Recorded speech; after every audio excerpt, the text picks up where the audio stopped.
മിഹിർ എപ്പോഴും video on ആക്കി വെക്കുന്ന ആളാണല്ലോ. ഇങ്ങോട്ട് പോയി. ബ്രഹ്മാവിന്റെ വേദങ്ങളൊക്കെ 2 അസുരന്മാര് കട്ടുകൊണ്ടുപോയി എന്ന് പറഞ്ഞില്ലേ? ആ 2 അസുരന്മാരുടെ പേര് ഓർക്കുന്നുണ്ടോ ആരെങ്കിലും? ആ, മധുവും കൈതബയും അല്ലെ. മധുന്ന് പേരായ കൈതബാന്ന് പേരായ 2 അസുരന്മാര് വന്നിട്ട് 4 വേദങ്ങളും കൊണ്ടുപോയെന്ന് പറഞ്ഞു.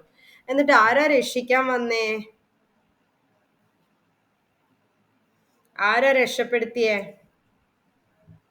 ആരാ വേദങ്ങൾ തിരിച്ചു കൊണ്ടുവന്നത്? ഹയഗ്രീവൻ, ഭഗവാന്റെ ഒരു അവതാരമായ ഹയഗ്രീവൻ. ഹയഗ്രീവന്റെ തല, ശിരസ് എങ്ങനെയാണ് ഇരിക്കണത്? കുതിരയുടെ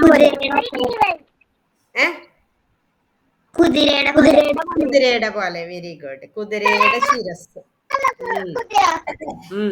ഹയഗ്രീവൻ എന്ന് പറയുന്നത് അറിവുകളുടെ ദേവനായിട്ടാണ്, ദേവനല്ല, അറിവുകളുടെ ഉറവിടമായിട്ടാണ് ഹയഗ്രീവനെ കരുതുന്നത് കേട്ടോ. പക്ഷെ നമുക്ക് ഹയഗ്രീവ മന്ത്രം ഒന്നും ജപിക്കാൻ, ആരും മന്ത്രം ജപിക്കുന്നത് കേട്ടിട്ടില്ല. കാരണം അത്രയും ഉഗ്രമൂർത്തിയും അത്രയും നമുക്ക് എന്ത് വേണം, ഭയങ്കര പരിശുദ്ധി ഉണ്ടെങ്കിൽ മാത്രമേ ചെയ്യാൻ പറ്റുള്ളൂ. അത് നമുക്ക് ഈ കലിയുഗത്തിൽ ചെയ്യാൻ പറ്റില്ല.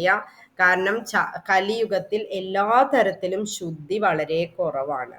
അപ്പൊ നമുക്ക് നമ്മുടെ കയ്യിൽ കിട്ടുന്ന നെയ്യായാലും ഒന്നും വിശ്വസിച്ച് കഴിക്കാൻ പറ്റാത്തൊരവസ്ഥയല്ലേ ഇപ്പൊ. കഴിക്കാനും പറ്റില്ല, പൂജയ്ക്ക് എടുക്കാനും പറ്റുമോ എന്ന് സംശയമാണ് അല്ലേ. പൂജയ്ക്ക് തരുന്ന ദ്രവ്യങ്ങൾക്ക് തന്നെ പ്യൂരിറ്റി കുറവാണ് ഈ കലികാലത്തിൽ. അപ്പോ അതുകൊണ്ട് തന്നെ ആ മന്ത്രവും നമുക്ക് ഉച്ചരിക്കാൻ ഭയങ്കര ബുദ്ധിമുട്ടാണ്. കാരണം അത്രയും പ്യൂരിറ്റി നമുക്ക് ഈ കലിയുഗത്തിൽ ഇല്ല. ഇന്ന് നമ്മൾ പറയാൻ പോകുന്നത് ഇതുപോലെ വേറൊരു ബ്രഹ്മാവിനെയായിട്ടുള്ള മറ്റൊരു ലീല. അപ്പൊ നമ്മള് ഹിരണ്യാക്ഷനെയും ഹിരണ്യകശിപുവിനെയും കുറിച്ച് കേട്ടില്ലേ? ഓർക്കുണ്ടോ നിങ്ങള്? ഹിരണ്യാക്ഷൻ, ഹിരണ്യകശിപു ഒക്കെ ഓർക്കുന്നുണ്ടോ? ഓർക്കുണ്ട്. ഹിരണ്യാക്ഷന്റെയും ഹിരണ്യകശിപുവിന്റെയും അമ്മയും അച്ഛനും ആരാന്നൊക്കെ ഓർക്കുന്നുണ്ടോ? ഇതാണ് ഹിരണ്യാക്ഷൻ. ഹിരണ്യാക്ഷന്റെയും ഹിരണ്യകശിപുവിന്റെയും അമ്മയും അച്ഛനും ആരാ?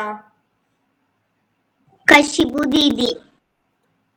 കശ്യപും ദിതി, കശ്യപ മഹർഷി അല്ലേ ദിതി. അവർക്ക് കിട്ടിയ 2, അവര് മുൻജന്മത്തിൽ ആരായിരുന്നു എന്ന് ഓർക്കുന്നുണ്ടാ? ഹിരണ്യകശിപും ഹിരണ്യാക്ഷനും ഒക്കെ മുൻജന്മത്തിൽ ആരാ?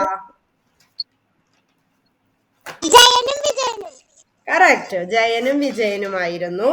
ആ ജയനും വിജയനൊക്കെ ശാപം കിട്ടിയിട്ടുള്ള ആദ്യത്തെ ജന്മാണ് എന്ത്? ഹിരണ്യകശിപും ഹിരണ്യാക്ഷനും. അപ്പൊ ഇന്ന് പറയാം, ഹിരണ്യകശിപുവിന്റെ കഥ നമ്മൾ പറഞ്ഞു, നമ്മൾ കേട്ടു അല്ലെ. ഇന്ന് നമ്മൾ പറയാൻ പോകുന്നത് ഹിരണ്യാക്ഷന്റെ കഥയാണ്.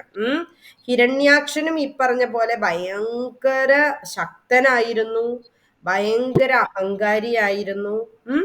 അപ്പോ ഇത്രയും അഹങ്കാരിയായ ഹിരണ്യകശിപു ഒരിക്കൽ എന്ത് ചെയ്തു? ഹിരണ്യാക്ഷൻ ഒരിക്കൽ എന്ത് ചെയ്തു? ഈ ഭൂമിക്ക് നമുക്കറിയാലോ, ഭൂമി ഒരു ഓർബിറ്റലിൽ ഇങ്ങനെ കറങ്ങിക്കൊണ്ടിരിക്കുകയെന്നൊക്കെ നമുക്കറിയാം. അപ്പൊ ഈ ഹിരണ്യാക്ഷൻ എന്ത് ചെയ്തു എന്ന് വെച്ച് കഴിഞ്ഞാൽ, ആ ഭൂമിന് അഹങ്കാരം കൂടിയിട്ട് ഈ സ്വത്തിനോട് ഭയങ്കര ഹിരണ്യം എന്ന് പറഞ്ഞാൽ ഈ സ്വർണത്തിനോട് ആർത്തിയുള്ളവൻ എന്നാണ് ആ പേരിന്റെ തന്നെ അർത്ഥം. അപ്പൊ സ്വർണത്തോട് ഭയങ്കര ഇഷ്ടം. അപ്പൊ സ്വർണം ഭൂമിയിൽ അത്യാവശ്യമുണ്ട്. അപ്പൊ ആ സ്വർണം ഒന്നും എടുത്തിട്ടും മതിയാവാണ്ട് ഭൂമിനെ അങ്ങനെ എടുത്തു. ഭൂമിനെ അങ്ങനെ എടുത്തിട്ട് എന്താണ്, ഗർഭോദക ഓഷ്യൻ എന്നാണ് പറയുന്നത്, അതിന്റെ അടിയിൽ, ഏറ്റവും അടിയിൽ കൊണ്ടുപോയിട്ട്, ഇവൻ ഭയങ്കര ശക്തനാണല്ലോ, കൊണ്ടുപോയിട്ട് ഹിരണ്യാക്ഷൻ ഒളിപ്പിച്ചു വെച്ചു.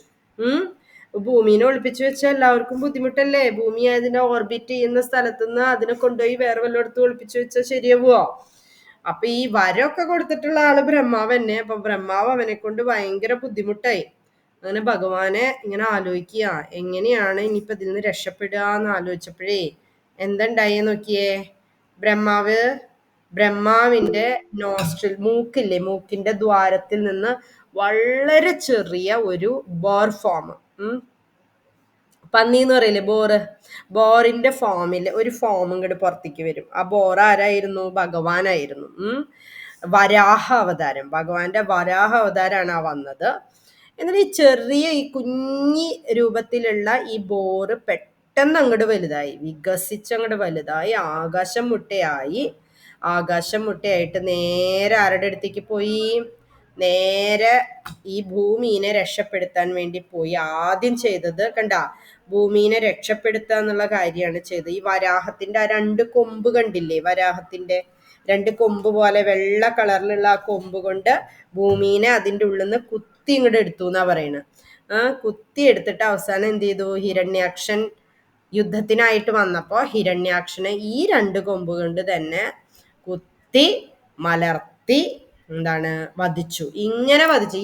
ഈ ബോറ് അല്ലെങ്കിൽ ഈ വരാഹ അവതാരം വിഷ്ണുവിൻ്റെയാണ് എന്ന് കൃത്യമായി അറിവുള്ളത് കൊണ്ടാണ് ഹിരണ്യകശിപുവിനെ ഭഗവാനോട് ഒരുപാട് ശത്രുത ഉണ്ടായത്. നമുക്കറിയാലോ, ആ കഥയൊക്കെ നമ്മൾ കേട്ടതല്ലേ. ഭയങ്കര സ്വന്തം ഈ ഹിരണ്യാക്ഷനെ, സഹോദരനെ കൊന്നത് വിഷ്ണു ആയതിനാലാണ് വിഷ്ണുവിനോട് ഭയങ്കരമായ ദേഷ്യമുണ്ടായത്. അങ്ങനെ ഈ വരാഹ അവതാരം എടുത്ത ലീലയിലും ഹയഗ്രീവന്റെ അവതാരം എടുത്ത ലീലയിലും എല്ലാം തന്നെ ആരുണ്ട്? ബ്രഹ്മാവ് ഭഗവാന്റെ കൂടെ ഒരു റോള് ചെയ്യുന്നുണ്ട്. മനസ്സിലായില്ലേ? ഇനി നമ്മൾ ആ നിർത്തിവെച്ച ഈ സമയം എന്നാലും വേണ്ടില്ല, ഒരു 5 മിനിറ്റ് ഉണ്ട്. നിങ്ങൾക്കൊരു ക്വിസ് ഇന്നലത്തെ പോലെ തന്നെ കേട്ടോ, ഇന്നലത്തെ അതേപോലെയാണ് ക്വിസ് ചെയ്യാൻ പോകുന്നത്.